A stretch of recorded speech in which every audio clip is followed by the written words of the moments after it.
그 다음에 이제 단점을 한번 볼까요? 뭐야? 어? 아니 장점만 써있고 왜 단점은 없어? 이거 보십시오. 이거 이 판매상에서는 장점만 얘기합니다. 장점만 써있고 단점은 없어요. 안녕하세요, 망치쾅쾅입니다. 이번엔 세라믹 사이딩에 대한 영상입니다. 이 영상의 시공법이나 생각들은 저만의 생각입니다. 참고하실 부분만 참고하시기를 바랍니다. 이 세라믹 사이딩의 시공법은 제조사에서도 설명을 하고 있습니다. 하지만 실제 현장에서는 매뉴얼대로 똑같이 시공이 되고 있지는 않습니다. 왜 그럴까요? 제가 봤을 때 가장 큰 이유는 돈입니다. 시공비가 충분히 확보된 상태에서는 얼마든지 모든 부자재를 사용해서 시공을 할 수 있는데요. 그렇게 되면 대부분 비용이 많이 상승을 하겠죠. 비용을 줄이려다 보니까 정품 부자재를 사용하지 않는 경우도 있고요. 시공을 엉터리로 하는 경우도 있습니다. 세라믹 사이딩의 해배당 시공 금액은 9만원에서 12만원까지 다양합니다. 어쩌면 그보다도 더 적은 금액으로 시공하시는 분들이 계실 텐데요. 저렴한 금액에 시공을 하려는 것도 문제지만 받을 금액은 다 받아놓고 제대로 시공을 안 하는 것도 문제입니다. 30평 주택의 외부 면적을 100해배로 봤을 때 세라믹 사이딩의 시공 금액은 1000만원을 왔다 갔다 합니다. 100해배 정도의 세라믹 사이딩 시공 금액을 1,500만원까지 받는 업체도 있습니다. 그렇다고 그 업체가 정품 부자재를 전부 다 사용하는 것도 아닙니다. 제 개인적인 생각으로는 건축비를 아끼고 싶으면 어느 정도 대체할 수 있는 부자재로 사용하는 것도 좋은 방법이라고 생각을 합니다. 그러나 절약되는 건축비의 혜택을 건축주가 보는 게 아니라 시공업체에서 보는 경우가 많죠. 그래서 준비해봤습니다. 세라믹 사이딩의 부자재는 어떤 게 있으며 시공이 어떻게 되는지. 세라믹 사이딩 작업이 한참 진행 중에 있습니다. 이 세라믹 사이딩 같은 경우는 부자재도 많이 들어가고 그리고 뭐 시공법이나 이런 게 조금씩은 다 달라요. 그 시공법에 따라서 시공비도 조금씩은 차이가 나고요. 이렇게 스타트 철물과 후레싱, 물끈기 후레싱을 시공해 준 다음에 그 위로 이런 식으로 올려 태워서 시공을 하게 됩니다. 이렇게 한 장씩 클립을 채워가면서 시공을 하게 되어 있습니다. 세라믹 사이딩과 세라믹 사이딩이 세로로 만나는 곳에는 이렇게 양라의 조이너를 이용해서 나중에 실리콘을 쏠 수 있게 이런 식으로 시공이 되고요. 코너 같은 경우는 사실 코너재가 조금은 많이 비쌉니다. 부속품 중에 그래도 코너재가 가격이 상당히 많이 나가는데 여기 현장 같은 경우는 코너재를 사용하지 않았습니다. 우선 이렇게 단면을 서로 만나게 해놓고요. 나중에 이 부분에 알루미늄으로 된 검은색 각관을 이용해서 모이딩 처리를 해줄 겁니다. 뭐 이렇게 코너재를 사용하느냐 뭐 안 하느냐, 그리고 다른 부자재들을 사용하냐 안 하냐 뭐 이런 차이, 뭐 건축비를 어떻게 측정하냐에 따라서 그거는 뭐 할 수도 있고 안 할 수도 있는 거지, 뭐 이거 안 했다고 해서 꼭 정품만을 사용하지 않았다고 해서 안 되는 건 아닙니다. 현장 상황에 맞게, 그리고 건축 공사 금액에 맞게 뭐 이렇게 융통성 있게 뭐 다른 부자재들이나 이런 거를 대체할 수 있는 건 대체해서 이렇게 시공을 한다면 아무래도 공사비를 조금이나마 절약할 수 있지 않을까, 그렇게 생각이 되네요. 여기 사용된 이 클립도 15mm 간격을 띄워주는 클립이 있는가 하면 이렇게 딱 5mm만 띄워주는 클립이 있습니다. 그렇게 15mm 클립, 5mm 클립 이렇게 두 종류인데, 좀 전체 다 이 세라믹 사이딩을 사용하게 되면 클립 양도 뭐 많이 들어가기 때문에 그것도 또 무시 못할 가격입니다. 요 5mm 클립을 사용했다고 해서 역시나 잘못된 시공법은 아닙니다. 건축비에, 이 공사비에 뭐 충분히 여유가 있다면 15mm 클립도 사용해주고 코너재도 정품 코너재를 사용해도 되지만, 아래 보이는 게 두 줄, 이게 세라믹 사이딩이 폭이 450입니다. 45cm, 요 높이가 45cm, 그리고 넓이가 한 3m. 지금 이렇게 두 장 검은색을 밑에 한 장과 그리고 그 위에 올려 태워서 두 장 이렇게 시공을 한 거고요. 이쪽 단면을 보시면 정확히 보이겠네요. 앞에서 봤을 때는 이음매가 전혀 보이지 않지만 요 옆에 단면을 보시면 이렇게 첫 번째 세라믹 사이딩을 붙이고 여기에 이렇게 이음매가 있죠. 이음매가. 그런 다음에 두 번째 세라믹 사이딩을 올려 태워서 이렇게 또 이음매가 이렇게 맞닿는 구조가 아니라 위에 장이 아래 장을 덮는 구조이기 때문에 비가 들어갈 수 없는 구조입니다. 그리고 요 보시면 위에 장이 이렇게 덮는데 그 안쪽으로 이렇게 코킹 처리가 돼 있어서 뭐 비는 뭐 전혀 타지 않을 거라고 그렇게 믿고요. 이렇게 검은색 두 장, 그리고 그 위로는 흰색 패턴의 이런 문양의 흰색 패턴의 세라믹 사이딩을 쭉 시공하고 있습니다. 이렇게 두 장, 우선은 두 장이 이렇게 올라탔는데요. 자, 위에 지붕층까지 이 흰색으로 쭉 올라갈 겁니다. 세라믹 사이딩은 인터넷에 찾아보면 많은 정보들이 있습니다. 판매상에서 제공하는 이 카탈로그를 한번 살펴보면서 어떤 게 있나 부자재들은 한번 보겠습니다. 코노시마에서 나오는 세라믹 사이딩입니다. 케미 제품이 있고요. 그리고 아이큐브 제품, 그리고 도레이 제품, 그리고 이 코노시마 제품, 보통은 이 네 가지 제품을 많이 사용을 합니다. 이 제품들 뭐 다 비슷비슷해요. 어디가 좋다, 뭐 다들 자기가 좋다고 하는데 다 써본 결과 비슷비슷합니다. 이렇게 보시면 세라믹에 대한 설명이 첫 페이지에 이렇게 있죠. 우선 일본에서 생산되는 자재이기 때문에 별로 이런 거는 마음에 안 듭니다. 저는 이 세라믹 사이딩이 대부분 다 16mm를 많이 사용하는데요. 이 제품은 18mm예요. 18mm라 엄청 좋다고 여긴 또 그렇게 말을 하는데 18mm나 16mm나 별 차이는 없는 것 같습니다. 세라믹 사이딩이 처음 많이 시공할 때는 14mm도 시공을 많이 했는데요. 요즘은 14mm는 사용을 하지 않습니다. 그 이유는 이 목주택에서 세라믹 사이딩을 시공하기 위해서는 좀 공간층을 두고 시공을 해야 되는데 14mm는 전용 클립이 없습니다. 전용 클립이라고 해서 이렇게 클립을 한 장씩 클립을 끼워가면서 시공을 하게 되어 있는데 14mm는 클립 시공이 아니라 못으로 시공을 하게 되어 있어요. 그러다 보니까 이 클립을 시공하게 되면 알아서 저절로 공간층을 띄워주게 되는데 14mm는 못을 사용하기 때문에 이 공간층 없이 바로 타이백면에 시공을 할 수밖에 없는데 그런 걸 방지하기 위해서 레인 스크린이라는 작업을 해주죠. 근데 레인 스크린 작업하는 비용이 또 따로 들기 때문에 14mm 세라믹 사이딩을 작업하기 위해서 레인 스크린 작업을 하는 것보다 그냥 16mm 제품을 클립을 이용해서 사용하는 게 아마 더 경제적일 겁니다. 참 좋은 장점들이 많이 있다고 이렇게 제조사에서는 이렇게 써놨습니다. 단열과 뭐 차음 성능이 있다는데 뭐 모든 외장재들이 단열과 차음 성능을 가지고 있죠. 그리고 다른 것보다 저는 이 깨끗하게 유지된다는 이 부분이 가장 마음에 드네요. 세라믹 사이딩 시공 비용이 아마 10만원 전후로 그렇게들 많이 형성되어 있을 겁니다.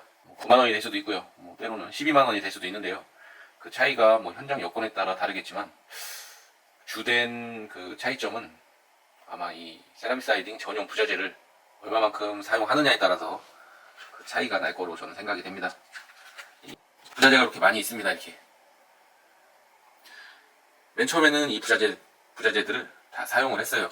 판매상에서도 이 전용 부자재를 다 사용을 해야지 세라믹 사이딩의 성능이 100% 나온다 해가지고 이걸 다 사용을 해서 시공을 했는데 그러면 이 자재비가 엄청나게 많이 나옵니다. 시공을 계속 하다 보니까 굳이 이 부자재들을 다 사용해야 할까 하는 의심이 드는 부자재들이 조금은 있더라고요. 의심이 든다기보다는 뭐 다른 대체재로 사용을 해도 되고 이런 거는 뭐 조금 안 써도 되겠구나 뭐 그런 생각이 드는 자재들도 있고요. 부자재들이 어떻게 사용하는지 한번 대략 보시면 우선 여기 이 그림을 보시면 이 검은색 이 부분이 스타트 후레싱입니다. 이 스타트 후레싱이 들어가고 그리고 이 세라믹 사이딩에 첫 장을 넣을 수 있는 요 스타트 클립을 시공을 해야지 첫 장을 요 홈에 넣어서 시공을 할 수 있죠. 이렇게 해서 첫 장을 설치를 하고요. 그리고 나서 그 위에 장부터는 전용 클립을 이용해서 한 장씩 끼워 나가면 됩니다. 그리고 여기 보시면 이렇게 코너 쪽은 이 코너, 여기가 코너 쪽인데요. 이 코너 쪽은 이 코너 전용 코너석이 이렇게 나오죠. 그리고 세라믹 사이딩과 뭐 코너석, 그리고 세라믹 사이딩과 세라믹 사이딩이 만약 이렇게 이쪽에서 절단되게 됐다 하면은 이렇게 양날 조이너를 시공을 해서 이 부분에 나중에 이렇게 테이핑 처리를 해주고 실리콘을 쏘게 되어 있습니다. 그러면 이 전용 부자재가 어떤 게 있나 한번 살펴볼 텐데요. 우선은 스타트 브레싱이 있고요. 이 스타트 브레싱은 뭐 써주면 좋죠. 두 번째로는 요 3M 브레싱 테이프라고 나와 있는데 이거는 뭐 대부분 현장에서 사용을 안 하고 있어요. 기물 테이프인데요. 여기 스타트 브레싱을 대놓고 여기 기물 테이프를 붙인다고 써 있는데 굳이 안 붙여도 될 것 같습니다. 이거는. 그다음 요 스타트 클립은 무조건 시공을 해야 되죠. 왜냐하면 첫 장에 세라믹 사이딩 첫 장을 요 홈에 올려 태워가지고 시공을 해야 되기 때문에 이 스타트 클립은 꼭 필요한 부자재가 되겠고요. 클립이 이제 문제네요. 이 클립을 보시면 5mm가 있고 15mm가 있습니다. 5mm나 15mm나 이거는 선택 사양인데 5mm를 쓰면 이 벽체에서 5mm가 띄워져서 세라믹 사이딩이 설치가 되는 거고요. 15mm를 사용하면 15mm만큼 공간을 띄워서 세라믹 사이딩이 설치가 되는 겁니다. 공간층이 클수록 유리하겠죠. 만약 창문이나 뭐 다른 부분에 도출된 부분을 마감 짓기 위해서는 간혹 15mm를 썼을 때 마감이 안 되는 경우도 있습니다. 그럴 경우에는 5mm를 사용을 해야 되죠. 보통 상판 한 장당 이렇게 6개의 클립이 들어간다고 써 있네요. 그리고 이제 가장 문제가 되는 요 코너석입니다. 집이 만약 사각형이다 했을 경우에는 요 코너가 4군데에 들어가죠. 4개가 아니라 4군데입니다. 이 코너의 높이는 455 정도 되는데 보통 높이가 건물 벽체 높이가 3m라고 봤을 때 7개, 8개, 단층 주택이면 7개, 8개 정도가 들어가죠. 근데 이 코너석 가격이 상당히 비쌉니다. 가격으로 보자면 이 세라믹 사이딩 부자재 중에 이게 가장 비싸죠. 그래서 이 코너석을 써야 되는지 안 써야 되는지 많이들 궁금해하시고 또 물어보시는데요. 코너석은 뭐 써주면 좋죠. 왜냐면 이 코너석을 썼을 때는 전체적인 세라믹 사이딩의 통일감이 이 코너에서 끊기지 않고 그대로 다 이어집니다. 근데 건축비가 사실 많이 부담된다, 외장재 가격을 조금은 아끼고 싶다 하시는 분들은 이 코너석 말고 뭐 대체할 수 있는 후레싱으로 접어서 해도 되고요. 아니면 뭐 알루미늄 각관이나 그런 걸로 대체를 하셔도 저는 괜찮다고 생각을 합니다. 이 자재회사에 물어보면 뭐 코너재는 꼭 사용을 해라 이렇게 말하면서 뭐 매뉴얼에도 직각이 아닌 아웃코너에 이런 후레싱 코너를 접어서 쓰라고 돼 있죠. 직각 부분에도 얼마든지 이런 후레싱 코너를 사용을 해도 전혀 문제가 될 게 없습니다. 그 다음 이렇게 조이너가 있네요. 조이너, 양날 조이너, 외날 조이너 있는데요. 이 양날 조이너, 외날 조이너를 예전에는 다 사용을 했어요. 제조사에서 다 사용을 해야 된다고 하니까 다 사용을 했죠. 근데 이렇게 이 코너석과 세라믹이 만나는데도 양날 조이너를 사용을 하고요. 이렇게 다 양날 조이너인데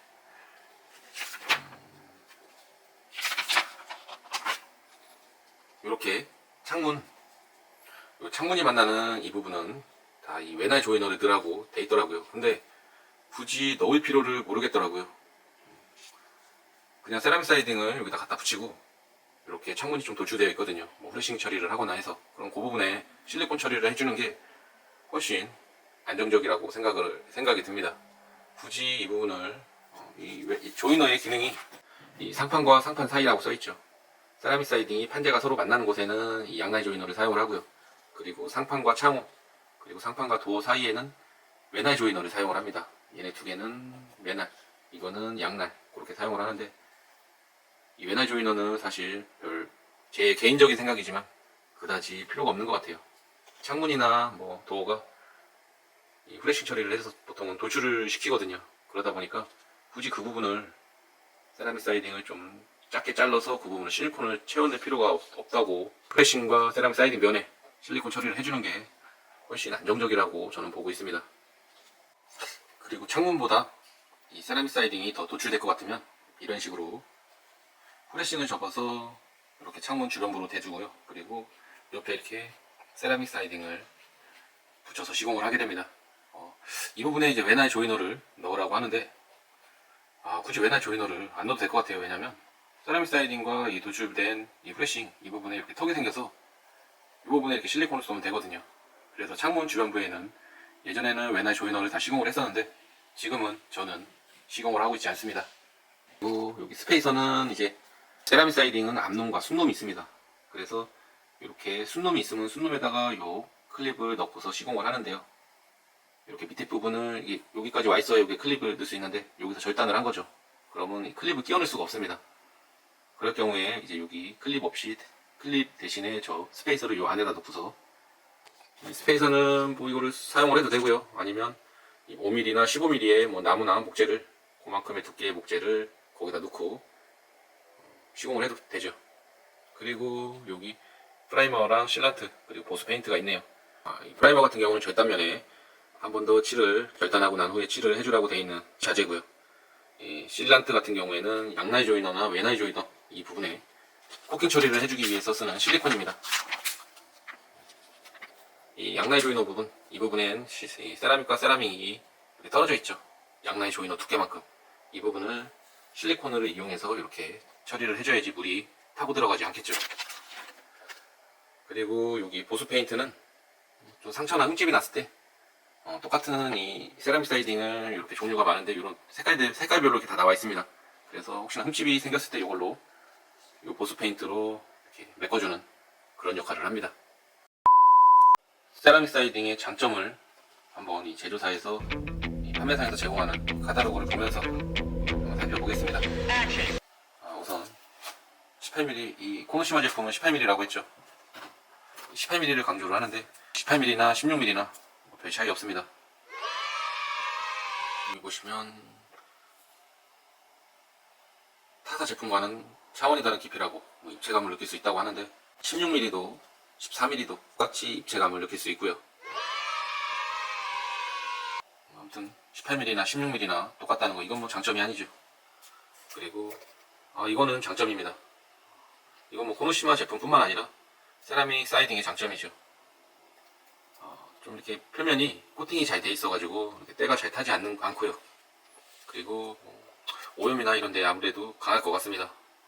아무튼 코팅이 잘 돼 있어가지고 습기나 뭐 이런 거에도 강할 것 같고요. 이 부분은 참 세라믹 사이딩의 장점 인정합니다. 그 다음은 이렇게 단면에 이렇게 타공이 돼 있죠. 조금씩 이 타공이 돼 있어서 뭐 단열 성능이 좋다고 하는데 타공 하나 이렇게 해놨다고 엄청난 단열 성능을 기대하기는 어렵습니다. 그래도 안 한 거보다는 한 게 조금 무게면이나 이런 것도 훨씬 낫겠죠. 경량화 그리고 편리한 작업성이라고 써있네요. 건식공법이라 편리한 건 맞는데요. 경량화는 절대로 아니죠. 이거 하나 무게가 뭐 20에서 25kg 정도 되는데 이거 사실 외장재 치고 뭐 돌 빼고 벽돌은 뭐 한 장 한 장 쌓기 때문에 한 장 무게가 얼마 안 하죠. 뭐 전체 무게는 무거울지라도 이 세라믹 사이딩은 한 장의 무게가 20kg에서 25kg 정도 나갑니다. 그래서 무게가 상당히 많이 나가요. 그래서 무겁습니다. 경량화는 아니에요. 이건 너무한 거 아니냐고. 다른 뭐 벽돌에 비해서는 벽돌 전체 무게에 비해서는 경량하지만 한 장 한 장 낱장으로 비교해 봤을 때는 경량화는 절대 아니고 시공은 편합니다. 클립으로 시공이 되기 때문에 참 시공은 엄청 편하죠. 시공이 편리한 건 맞는 소리입니다. 다음은 동해 방지 기능이 있다고 하네요. 벽돌 같은 경우는 그 줄눈으로 겨울에 물이 스며들어가서 뭐 영하의 날씨에 그게 팽창하면서 이렇게 크랙이 갈 수도 있는데 이 세라믹 사이딩 같은 경우는 물이 뭐 전혀 타고 들어가지 못하도록 하는 그런 구조이기 때문에 이건 뭐 맞는 소리일 수도 있고 맞는 소리예요.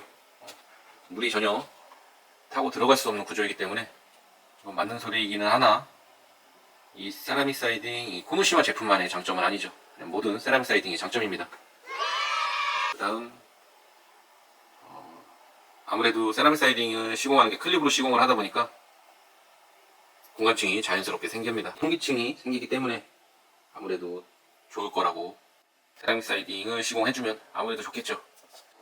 그 다음 장점은 소음 많은 세상 집에서라도 조용하게라고 써있는데 이건 뭐 모든 외장재는 다 이렇게 써있습니다. 소음도 잡아주고 단열도 좋고 하다고. 이건 뭐 세라믹 사이딩만의 장점이라고 하기에는. 그 다음에 단점을 한번 볼까요? 뭐야? 아니 장점만 써있고 왜 단점은 없어? 이건 너무한 거 아니냐고. 이거 보십시오 이거. 판매사에서는 장점만 얘기합니다. 장점만 써있고 단점은 없어요. 세라믹 사이딩에 대한 단점과 시공 영상은 다음 편에 올려드리도록 하겠습니다. 시청해주셔서 감사합니다. 아니, 장점이 써 있으면 단점도 써 있어야 되는 거 아니야? 유명 유튜버들은 뭐 이런 제품들 소개해주고 소개비로 이제 몇백만 원씩 받는 그런 분들도 있는데요. 저는 절대로 그러지 않습니다. 좋으면 좋다, 싫으면 싫다 이렇게 얘기하지 몇백만 원 필요 없습니다. 그냥 몇십만 원이면 됩니다. 이 세라믹 슬라이딩 업계 관계자분들 연락 기다리고 있겠습니다.